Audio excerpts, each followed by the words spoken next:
nous avons mis en place un nouvel outil et il est génial, vous allez voir. C'est un double SWOT. Donc, tout le monde connaît le SWOT classique où on a ici les forces, les faiblesses de l'entreprise, les opportunités et les menaces du marché. Eh bien, nous avons mis en place, mes collègues et moi-même, un outil qui est fabuleux. Regardez, on a ici donc les forces, les faiblesses toujours, les opportunités, les menaces. On a le SWOT et on va le mettre à l'envers ici. Voilà. Et là, attention, magie, magie, quand on relie les lettres ici, ici, ici et ici, on écrit SWOT. Génial. Donc, on va faire un tableau, comme ça, hop, et on va tracer des traits. C'est pas très droit, mais c'est pas grave. C'est pour le geste. Voilà.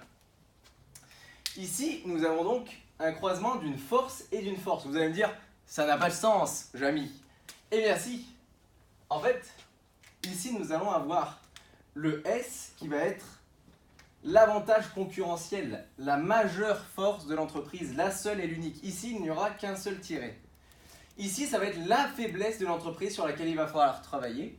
Ça, c'est l'opportunité du marché. C'est vraiment le truc sur lequel on va se concentrer aussi pour faire du développement. Et enfin, la grosse menace du marché sur laquelle il va falloir faire de la veille concurrentielle.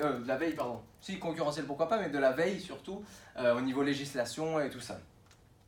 Et enfin, on va croiser les données ici. Donc, rien de bien extraordinaire puisque ici, on a des forces qu'on va mettre en face de choses qui sont sur l'externe, donc plutôt ici des menaces.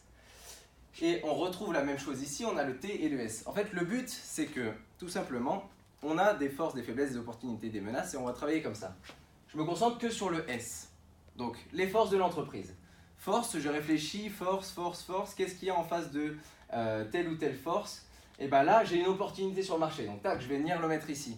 Ensuite, pareil pour les faiblesses. J'ai des faiblesses, je réfléchis, j'ai une menace sur le marché, je vais venir le mettre ici. Voilà, ça permet de répartir les idées et de voir en face de quoi est-ce que je mets les choses. La dernière petite particularité, c'est la force par rapport à une faiblesse. Vous allez me dire encore, pas de sens.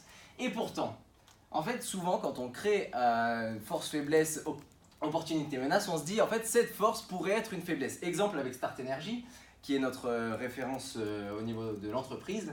Si par exemple j'ai une force qui est que le patron maîtrise carrément son sujet, il a 30 ans d'expérience. C'est une force de l'entreprise, c'est presque sa force principale, mais pas tout à fait. Puisque la faiblesse qui va avec, c'est que le jour où cet entrepreneur meurt, alors on l'espère pas parce que c'est mon père, mais cet entrepreneur meurt, en fait, c'est une grosse faiblesse parce que son entreprise coule s'il n'a pas fait avant la passation de tout ce qu'il sait.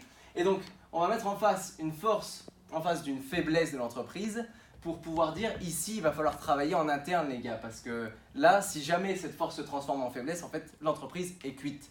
Voilà, j'espère que vous avez compris un petit peu cette petite présentation, mes collègues pourront vous donner plus de renseignements. Moi en attendant, je m'en vais en Crète, à bientôt.